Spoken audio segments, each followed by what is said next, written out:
नमस्कार।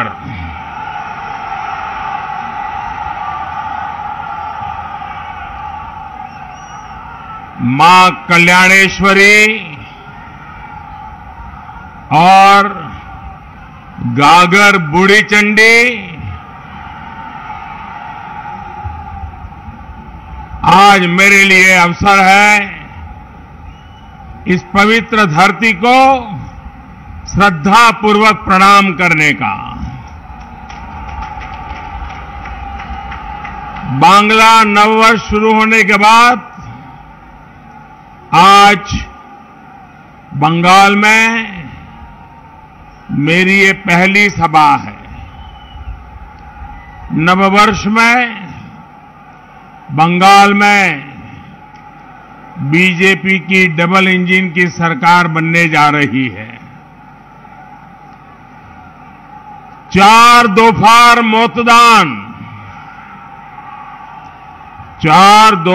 मतदान टीएमसी होलो खान खान।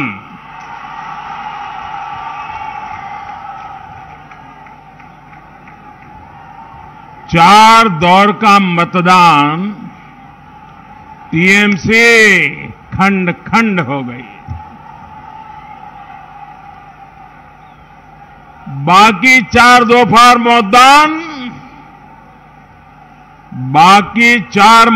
मतदान दीदी भाईपो टिकट कटान।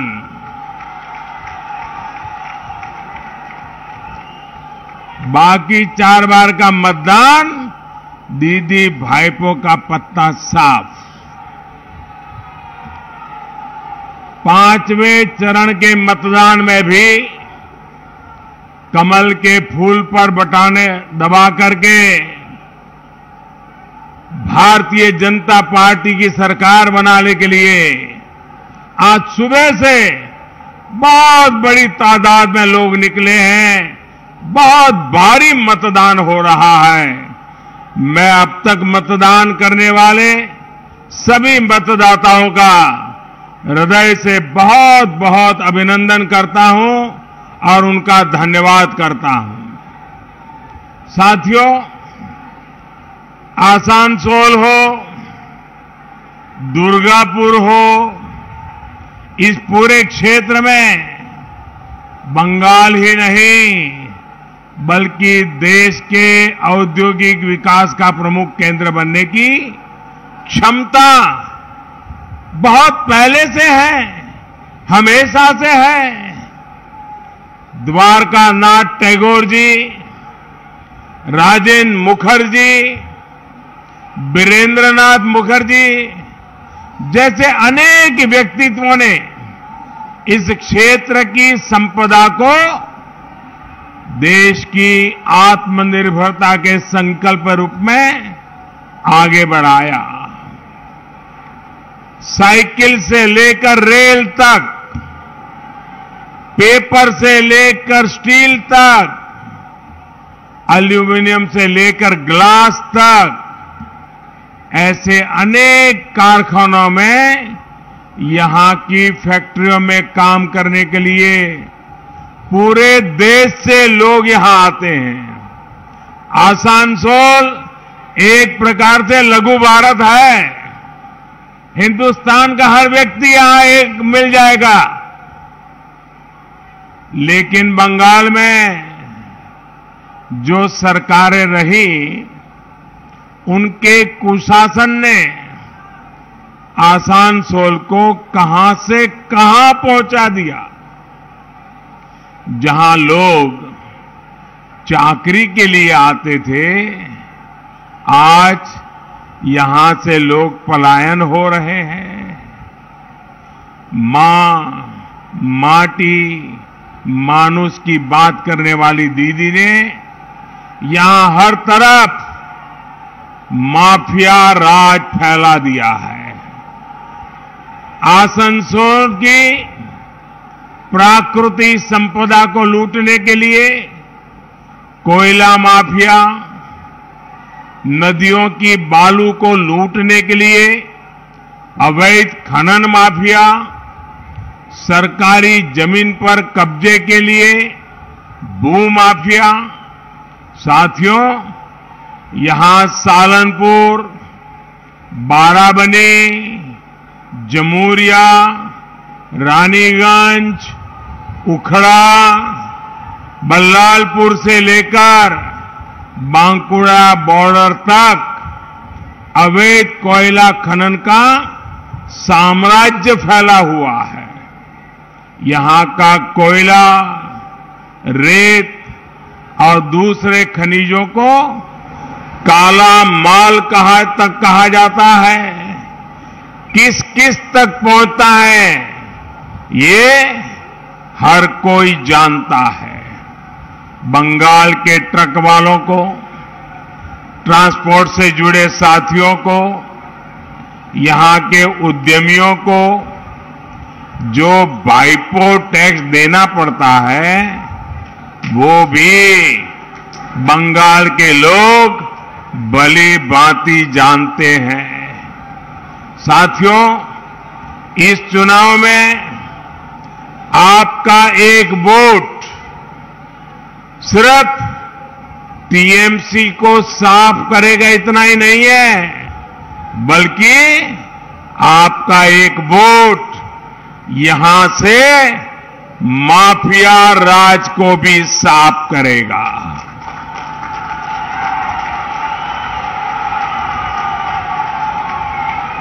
आपको पता है आपकी वोट की ताकत क्या है? आपका एक वोट पूरे माफिया राज को यहां से सफा कर देगा। ये ताकत है आपके वोट की। लेकिन भाइयों बहनों, मैं आज आपको एक शिकायत करना चाहता हूं। करूं? आपके खिलाफ है शिकायत? करूं? बुरा तो नहीं मानोगे ना? लेकिन मेरी शिकायत जरा देखिए। मैं यहां 2 बार आया हूं लोकसभा के चुनाव में। जब मैं प्रधानमंत्री बनना था और मैं आपसे वोट मांगने आया था, बाबुल जी के लिए वोट मांगने आया था, लेकिन पहले जब आया तब तो मेरे लिए वोट मांगता था। फिर भी 1/4 लोग भी नहीं थे सभा में। आज चारों तरफ मैंने ऐसी सभा पहली बार देखी है जी, पहली बार देखी है। अब बताइए मेरी शिकायत मीठी है कि कड़वी है? आज आपने ऐसा दम दिखा दिया है, ऐसी ताकत दिखा दी है। मैं जहां देख सकता हूं मुझे लोग ही लोग दिखते हैं, बाकी कुछ दिखता ही नहीं है। क्या क्या कमाल कर दिया आप लोगों ने।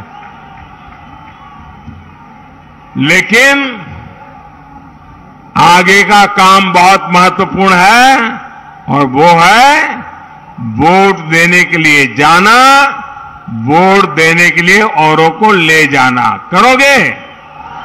पक्का करोगे? सब लोग करोगे?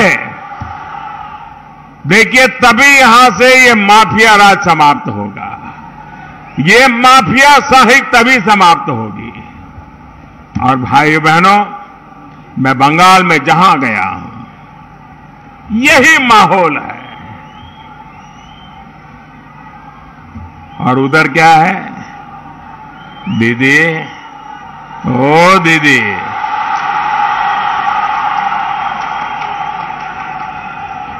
देखिए दीदी, ओ दीदी, 2 मई में अब सिर्फ आधा महीना बचा है। आधा चुनाव हो चुका है। सिर्फ कुछ दिन और कोयला धुले मोयला जाए ना। भाइयों और बहनों, सोनार बांग्ला के संकल्प के साथ बीजेपी सरकार यहां आपकी हर मुश्किल कम करने के लिए काम करेगी। बंगाल में कानून व्यवस्था का राज स्थापित किया जाएगा। कानून के राज में यहां नए उद्योग लगेंगे। बंगाल में निवेश बढ़ेगा। बीजेपी सरकार में हर कोई अपना काम करेगा। आपके जीवन में टीएमसी के तोलाबाजों की जो घुसपैठ हुई है उसे जीरो कर दिया जाएगा, दूर किया जाएगा। पुलिस अपनी जिम्मेवारी निभाएगी, अपना काम करेगी। राज्य सरकार के अलग अलग विभाग अपना जनसेवा का दायित्व निभाएंगे, अपना काम पूरा करेंगे। प्रशासन अपनी जिम्मेवारियों को निभाते हुए जनता जनार्दन की अपेक्षाओं को पूरा करने के लिए दिन रात काम करेगी और सरकार अपनी जिम्मेवारियों को पूरा करने के लिए काम करेगी। और बीजेपी का कार्यकर्ता मैं आपको विश्वास दिलाता हूं, आपकी सेवा में हरदम खड़ा रहेगा।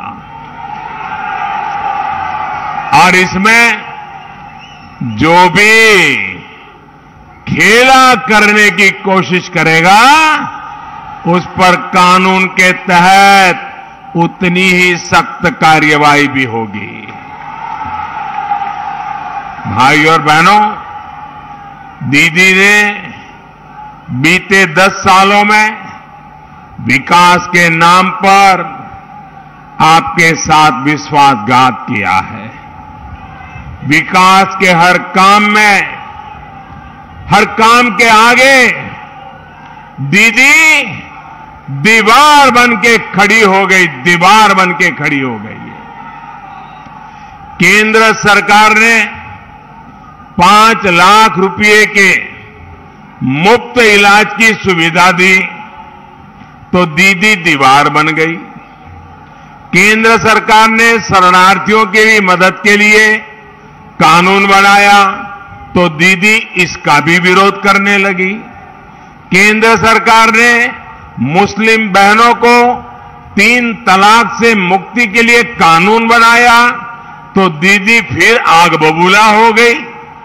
केंद्र सरकार ने किसानों को बिचौलियों से मुक्त करने वाले कानून बनाए तो दीदी विरोध में उतर आई। केंद्र सरकार ने किसानों के बैंक खातों में सीधे पैसे ट्रांसफर करने शुरू किए तो दीदी ने इससे भी किसानों को वंचित रख दिया। साथियों, बंगाल को विकास रोकने वाली नहीं, डबल इंजन की सरकार चाहिए, डबल इंजन की सरकार। बंगाल की बीजेपी सरकार आपका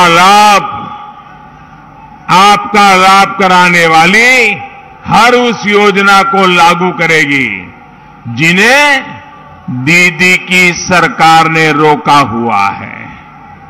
पहली ही कैबिनेट में पीएम किसान सम्मान निधि पर बड़ा फैसला लिया जाएगा। बंगाल के हर किसान के खाते में 18,000 रुपये सीधे ट्रांसफर हो, जिसको दीदी ने रोकने की कोशिश की। 2 मई के बाद, नई सरकार बनने के बाद दीदी नहीं रोक पाएगी, क्योंकि सरकार आपने बनाई है, आपके लिए बनाई है और वो आपके लिए काम करेगी। भाई और बहनों, आप मुझे बताइए, दीदी को अगर आप लोगों के दुख दर्द की परवाह होती तो क्या वो आपकी भलाई के, आपके हित वाले कामों को रोकने का काम कभी करती क्या? ये रुकावटें डालती क्या? दीवार बनती क्या? दीदी को अगर आपकी तकलीफ की चिंता होती तो क्या वो तोलाबाजी होने देती क्या? होने देती क्या? तोलाबाजी होने देती क्या? जरा इधर से जवाब दीजिए, तोलाबाजी होने देती क्या? सिंडिकेट को आगे बढ़ाती क्या? सिंडिकेट को आगे बढ़ाती क्या? कट मशीन मनी वसूलने देती क्या? कट मनी वसूलने देती क्या वो? साथियों, दीदी अपने अहंकार में दीदी इतनी बड़ी हो गई है कि हर कोई उन्हें अपने आगे छोटा दिखता है। केंद्र सरकार ने अनेक बार अनेक विषयों पर बात करने के लिए बैठकें बुलाई है, लेकिन दीदी कोई न कोई कारण बताकर इस बैठकों में नहीं आती। जैसे कोरोना पर पिछली 2 बैठकों में बाकी मुख्यमंत्री आए, लेकिन दीदी नहीं आई। नीति आयोग की गवर्नेंस काउंसिल की बैठक हो, बाकी मुख्यमंत्री आए, लेकिन दीदी नहीं आई। मां गंगा की सफाई के लिए देश में इतना बड़ा अभियान शुरू हुआ, लेकिन दीदी उससे जुड़ी जो बैठक होती है उसमें भी नहीं आई। 1-2 बार न आने को तो समझ में आता है साथियों, लेकिन दीदी ने यही तरीका बना लिया है। दीदी बंगाल के लोगों के लिए कुछ देर का समय नहीं निकाल पाती, ये उन्हें समय की बर्बादी लगता है। और जब दीदी के तोलाबाज कोरोना के दौरान भेजे गए राशन को लूटते हैं, तो वो उन्हें खुली छूट देती है। केंद्रीय टीमें चाहे सहयोग के लिए आए या फिर करप्शन की जांच के लिए, दीदी उनको रोकने के लिए पूरे संसाधन लगा देती है। दीदी केंद्रीय वाहिनी नहीं, सेना तक को बदनाम करती है। राजनीति के लिए झूठे आरोप लगाती है। दीदी खुद को देश के संविधान से ऊपर समझती है।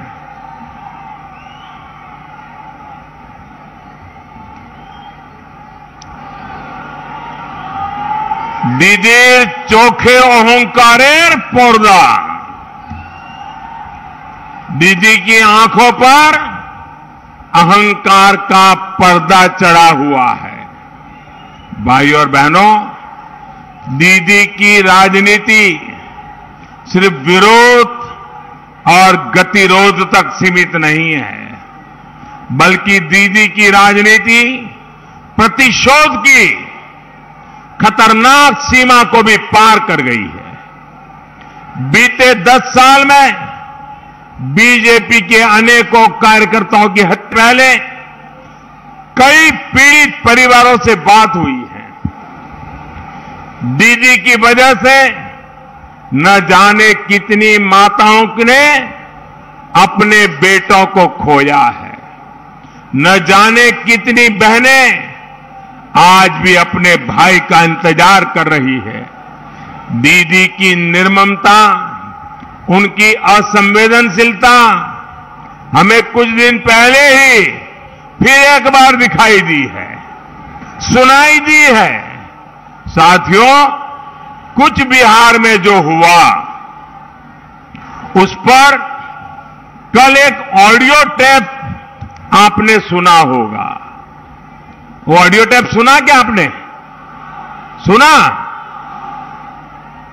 5 लोगों की दुखद मृत्यु के बाद दीदी किस तरह राजनीति कर रही है, ये इस ऑडियो टेप के अंदर साफ साफ खुल गया है, सामने आता है। इस ऑडियो में कुछ बिहार के टीएमसी नेता को कहा जा रहा है कि मारे गए लोगों के शवों के साथ रैली निकालो। दीदी वोट बैंक के लिए कहां तक जाएगी आप? सच्चाई ये है कि दीदी ने कुछ बिहार में मारे गए लोगों की मृत्यु से भी अपना सियासी फायदा करने की सोची। शवों पर राजनीति करने की दीदी को बहुत पुरानी आदत है। साथियों, दीदी ने बंगाल में यह हाल बना दिया है। जनता ने भी जब उनके विरोध की कोशिश की तो उसको कुचल दिया गया। बंगाल की जनता के अधिकार दीदी के लिए कोई मायने नहीं रखते। 2018 के पंचायत चुनाव पश्चिम बंगाल कभी नहीं भूल सकता। वर्धमान से लेकर बांकुरा, वीरभूमि, मुर्शिदाबाद के लोगों को आज भी याद है कैसे उनके अधिकारों को छीना गया। आप सोचिए, बंगाल में 20,000 से ज्यादा पंचायतों में सीधे दीदी के तोलाबाजों को निर्वाचित कर दिया गया। दीदी ने इतना आतंक फैलाया कि 1/3 से भी ज्यादा पंचायतों में कैंडिडेट पर्चा तक नहीं भर पाए। हमले के डर से व्हाट्सएप तक पर नॉमिनेशन फाइल करने पड़े। जीत के बाद भी जनप्रतिनिधियों को पड़ोसी राज्यों में शरण लेनी पड़ी। लोकतंत्र के इस अपमान से, लोकतंत्र को इस तरह कमजोर किए जाने से सुप्रीम कोर्ट तक में नाराजगी जताई। लेकिन दीदी ने लोकतंत्र का सम्मान नहीं किया, लोकतंत्र की परवाह नहीं की।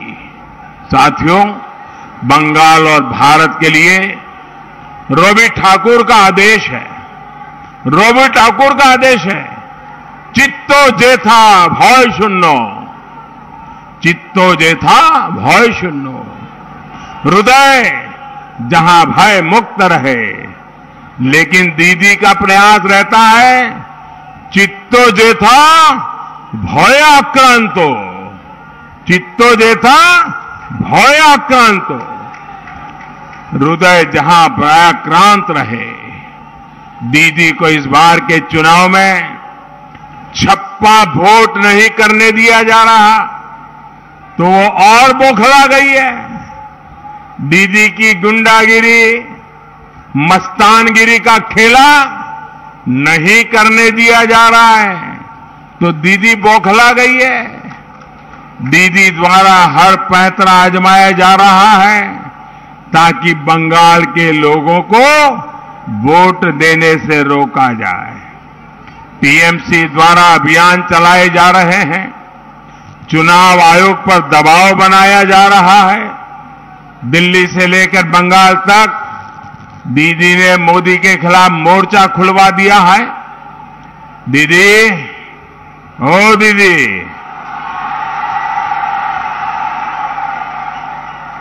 दीदी, ओ आदरणीय दीदी, आप जितनी चाहे साजिशें कर लीजिए, जितनी चाहे कोशिशें कर लीजिए, इस बार आपकी साजिश बंगाल के लोग खुद ही नाकाम कर रहे हैं।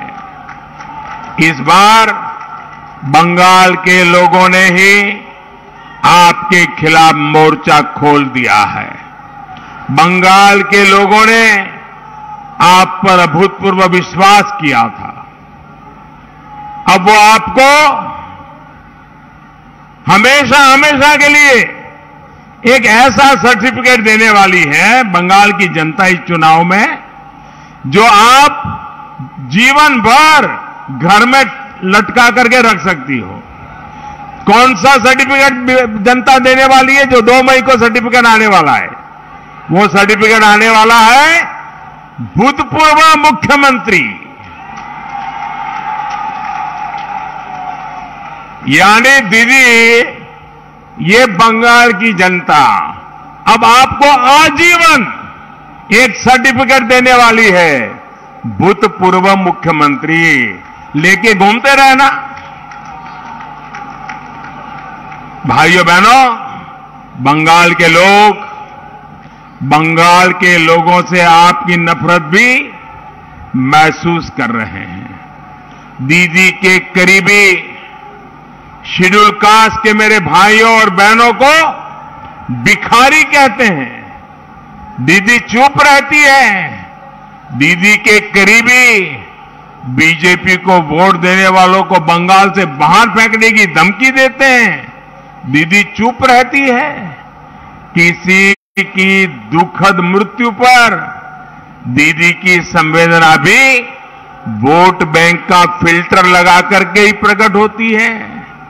दीदी, पश्चिम बंगाल आपकी दुर्नीति से परेशान है, इतना ही नहीं है बल्कि बंगाल को आपकी नीयत पर भी शक है। इसलिए पश्चिम बंगाल के कोने से एक ही आवाज सुनाई दे रही है, किच्छु नहीं तृणमूल, किच्छु नहीं तृणमूल, ए बार वोट पोद्दो फूले। कुछ नहीं अब तृणमूल में, इस बार वोट कमल फूल में। भाई और बहनों, 10 साल तक दीदी ने बंगाल को भेदभाव और पक्षपात वाली सरकार दी है। हालत तो ये है कि स्पोर्ट्स क्लबों, खिलाड़ियों तक की मदद में भी दीदी ने भेदभाव किया। जो स्पोर्ट्स क्लब दीदी का गुणगान करें, उनके गीत गाएं, उन्हें पैसा, जो खेल पर अपना ध्यान दे, बंगाल का नाम रोशन करे, वो स्पोर्ट्स क्लब यहां पैसों के लिए तरसते हैं। दीदी की इसी दुर्नीति की वजह से बुजुर्गों को मिलने वाला भाता तक सभी लाभार्थियों तक नहीं पहुंच पा रहा है। गांव की सड़क को भी दीदी की सरकार ने राजनीति का शिकार बना दिया। मनरेगा की मंजूरी हो या फिर आपदा की राहत हो, दीदी की सरकार ने सब में भेदभाव किया, पक्षपात किया। आपको 3 साल पहले की रामनवमी याद है? आसनसोल रानीगंज के दंगे कौन भूल सकता है?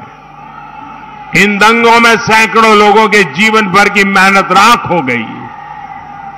सबसे ज्यादा नुकसान गरीबों का हुआ, पटरी पर दुकान लगाने वालों और छोटे व्यापारियों का हुआ। दंगाइयों का साथ किसने दिया? दंगाइयों का साथ किसने दिया? दंगाइयों का साथ किसने दिया? पूरी ताकत से बोलिए, पता चले देश को, दंगाइयों का साथ किसने दिया? दंगाइयों का साथ किसने दिया? तुष्टीकरण की नीति किसने पनपाई? तुष्टीकरण की नीति किसने पनपाई? किसके कारण पुलिस दंगाइयों के पक्ष में खड़ी रही? किसके कारण पुलिस दंगाइयों के पक्ष में खड़ी रही? एक ही जवाब है ना? एक ही जवाब है ना? हर कोई कह रहा है दीदी के कारण, दीदी के कारण, दीदी के कारण। भाई और बहनों, जो विकास पर विरोध को, विश्वास पर प्रतिशोध को, सुशासन पर राजनीति को प्राथमिकता देती है, ऐसी सरकार पश्चिम बंगाल का भला नहीं कर सकती।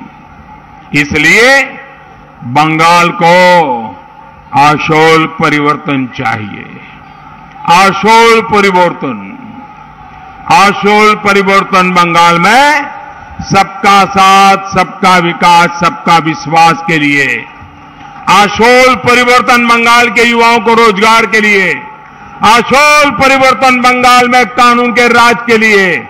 आशोल परिवर्तन बंगाल की भलाई के लिए। साथियों, दीदी के राज में महिलाओं के साथ जो अत्याचार हुआ है उसकी चर्चा तक दीदी ने नहीं होने दी।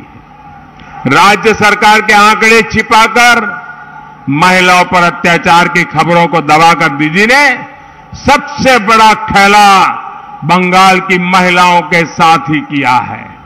मैं आज विशेष रूप से बंगाल की बहन बेटियों को एक बात के लिए आश्वस्त करता हूं। बीजेपी की सरकार हर वर्ग, हर मत मजहब को उसकी बेटी की सुरक्षा और सम्मान को सुनिश्चित करेगी। दीदी की सरकार ने यहां रेप जैसे संगीन अपराध के दोषियों को जल्द से जल्द सजा सुनाने के लिए फास्ट ट्रैक कोर्ट पर अड़ंगा डाला, उसको रोक दिया। देश भर में ऐसी 1000 अदालतें खोली जा रही हैं, लेकिन दीदी ने बेटियों को न्याय दिलाने वाली ऐसी एक भी अदालत खोलने नहीं दी। बीजेपी सरकार में फास्ट ट्रैक कोर्ट का भी तेजी से निर्माण किया जाएगा। गरीब, दलित, आदिवासी बेटियों को यहां से दूसरे राज्यों में भेजने का जो अवैध काम किया जाता है उस पर रोक लगाने के लिए सख्त कदम उठाए जाएंगे। साथियों, सोनार बांग्ला का यही संकल्प बंगाल बीजेपी ने अपने संकल्प पत्र में रखा है। बंगाल में ease of living, ease of doing business का माहौल बनाया जाएगा। यहां के इंफ्रास्ट्रक्चर पर रोड, रेल, एयर, इंटरनेट, हर प्रकार की कनेक्टिविटी को डबल इंजन सरकार डबल स्पीड के साथ आधुनिक बनाएगी। इस क्षेत्र को आर्सेनिक युक्त जहरीले पानी से मुक्ति मिले, इसके लिए पाइप से हर घर जल के प्रकल्प को तेजी से यहां पर लागू किया जाएगा। दीदी ने जो कुछ भी लाभ आप तक पहुंचने से रोका है वो तेजी से मिलेगा। डबल इंजन की सरकार में डबल बेनिफिट और डायरेक्ट बेनिफिट मिलेगा। এবার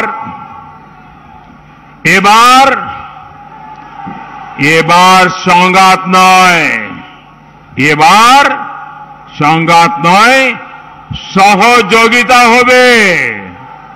এবার বিরোধ নয় বিকাশ হবে। এবার মনে ভয় নয় পেটে ভাত হবে। এবার শিক্ষা হবে, শিল্প হবে, কর্মসংস্থান হবে। आप इतनी बड़ी तादाद में आशीर्वाद देने के लिए आए, मैं आपका बहुत बहुत आभार व्यक्त करता हूं। दोनों हाथ ऊपर करके मेरे साथ बोलिए, भारत माता की, भारत माता की, भारत माता की। बहुत बहुत धन्यवाद।